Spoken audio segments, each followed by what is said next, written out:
अस्सलामुअलैकुम, मैं हूं मोहम्मद कलीम और आप देख रहे हैं ग्लोइंग गार्डन्स।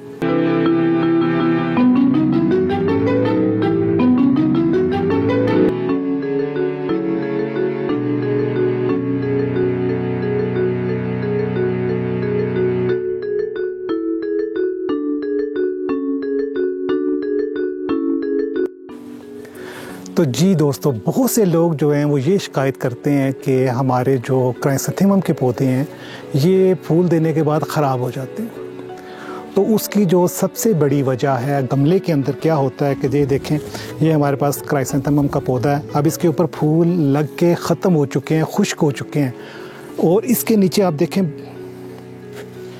बहुत सारे सक्कर्स हैं, बहुत सारे छोटे छोटे पौधे निकल रहे हैं। अगर हम इस पौधे को ऊपर से प्रून नहीं करेंगे फूलों के बाद, तो ये क्या होगा कि जो नीचे सक्कर हैं वो भी वीक हो जाएंगे, वो पौधे भी वीक हो जाएंगे, आप हमारा पौधा बनेगा ही नहीं। तो हमने जो सबसे पहले काम ये करना है, क्योंकि हम इनको एक तो फर्टिलाइज़र नहीं डालते इस टाइम पे, दूसरा हम जो है इससे सीड्स हमने हासिल नहीं करने। तो जिन लोगों ने सीड्स हासिल करने होते हैं वो इस पे करते हैं, क्योंकि ये हमारे यहाँ बहुत कम पोलिनेट होता है। तो जब पोलिनेट ही नहीं होता तो हमें उसका फ़ायदा नहीं है। तो हम सबसे पहले ये जो ऊपर इसके खुश्क फूल हैं इनको उतारेंगे।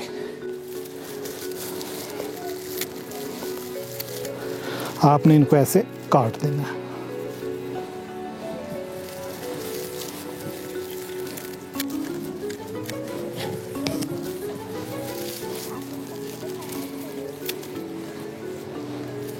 और हमने कोशिश करनी है कि सिर्फ जो ऊपर फूलों वाला हिस्सा है ना वही कटे, बाकी जो पौधा है उसको हमने बचाना है।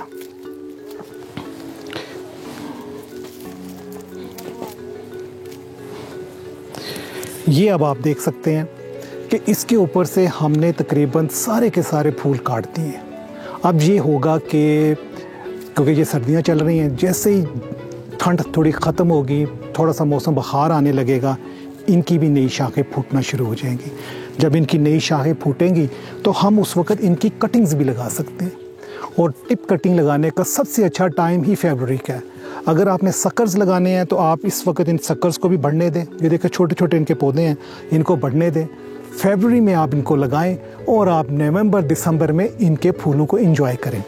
वैसे तो अब जो है हमने इसको प्रून कर दिया है। कुछ जो हैं मल्टीफ्लोरा, क्राइसेंथेमम मल्टीफ्लोरा, उनको मार्च अप्रैल में दोबारा फूल आ जाते हैं, तो उस वक़्त ये आपका फिर तैयार हो जाएगा। कुछ वैरायटीज़ ऐसी होती हैं जिन पे फूल नहीं आते, तो जिन पे फूल नहीं आते हम जो है उनके जो ऊपर से टिप कटिंग लेंगे और उनको हम लगाएंगे और उससे नए पौधे बनाएंगे। और अगर आप चाहते हैं कि आप मार्च अप्रैल में टिप कटिंग ना लें और इस पौधे को ऊपर फूल आने दें, तो जो इनके नीचे सक्कर्स हैं वो आप फरवरी में निकाल लें और इनको अलहदा गमलों में लगाएं और फिर इनको नवंबर दिसंबर में इंजॉय करें। और ये आपने इसको, इस पूरे गमले को रीपॉट करना है। इसका जो मीडियम है उसको रिफ्रेश करना है। इसके अंदर रेत, मट्टी और लीफ कंपोस्ट होनी चाहिए। ये तीनों चीज़ें क्राइसेंथेमम को बहुत पसंद है और इसमें ये बहुत ज़बरदस्त फूल देता है और बड़े फूल देता है, खूबसूरत कलर आपको देता है। तो आपने मार्च अप्रैल में इसको फूल आने से पहले एक दफ़ा इसकी मट्टी ज़रूर चेंज करनी है, ताकि ये आगे उसके बाद ये पौधा ख़राब ना हो। और ये मार्च अप्रैल में जब फूल देने के बाद वो फूल खुश्क हो जाएंगे, वो फूल आपने फ़ौरन काट देने हैं। उसमें आपने बिल्कुल डिले नहीं करना, बिल्कुल सुस्ती नहीं करनी, वरना वो पौधा आपका मई जून में जाके ख़त्म हो जाएगा।